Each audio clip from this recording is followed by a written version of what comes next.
Hey everybody, I am Stacy Harp from Bible News Radio, and I want to tell you about Cynthia Bazin. Cynthia Bazin is somebody that I met on Periscope a couple of years ago, and I have to tell you that she is one of my favorite Periscopers of all time. Not only is she out there every single day encouraging people and giving us the opportunity to be accountable and to move forward and be laser focused, but she's really a person of integrity, and I really, really respect her a lot. Recently, she launched this brand new program called the Laser Focus Tribe, and it's a mentorship community. It's group mentoring, accountability, daily focus, and reduce the noise and live intentionally.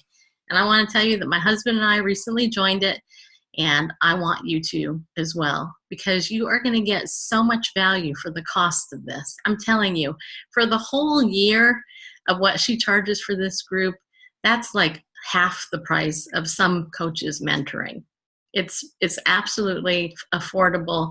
If you're somebody who needs to move forward, who needs help, who needs a swift kick in the you-know-what, Cynthia is the place to go, because she has the skills, she has the education, and she has the community that validates everything that she does, because you know what? Like-minded people attract likeness, and she is the real deal. So I want to encourage you to sign up for the Laser Focus Tribe, become part of the community, and move yourself forward. And if you're in business, move your business forward. You will not regret it. Again, I give Cynthia Bazin 5 stars out of 5 stars because she rocks, and you need to rock as well.